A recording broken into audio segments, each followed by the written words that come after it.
আপনারা যারা sugar patient, sugar নিয়ে প্রচুর দিন ধরে ভুগছেন, প্রচুর টাকা খরচা করেছেন, আপনার সলিউশন বেরোচ্ছে না, অটোমেটিক ওষুধ খেয়েই যাচ্ছেন, ইনসুলিন নিয়েই যাচ্ছেন, আপনি একটা বার আমার কাছে আসুন, আমার বাড়িতে আসুন, এই ইনসুলিন পাতা নিয়ে যান।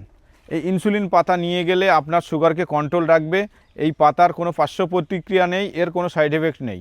আপনারা এই পাতা খাবেন সারা জীবন, আপনার বাড়িতে গাছ লাগিয়ে নেবেন, সারা জীবন আপনার বাড়িতে পাতা থাকবে। আচ্ছা দাদা, আমি এবার একটা কথা জানতে চাই, এই যে সুগার ফ্রি গাছটা যেটা আপনি লাগিয়েছেন, এই যে এই পাতা খেতে বলছেন, তো যাদের সুগার আছে প্রচুর হাই, তাদের সুগার পুরোপুরি কন্ট্রোল হয়ে যাবে? পুরোপুরি কন্ট্রোল হয়ে যাবে। কিছু একটা এর মধ্যে ব্যাপার আছে, মানে এর একটা পদ্ধতি আছে, আচ্ছা। এই পদ্ধতিটা অবলম্বন করতে হবে, এটা সেটা আপনি আমি বলে ভিডিওর মাধ্যমে বলবো না। হ্যাঁ, কারণ আচ্ছা আসতে লাগবে। আসতে লাগবে। প্রচুর লোক আমাকে দেখে কপি করে এইসব মানে প্রতারণা শুরু করে দিয়েছে ইতিমধ্যে। আচ্ছা ঠিক আছে, মানুষকে ডেকে নিয়ে গিয়ে গাছ দিচ্ছে না,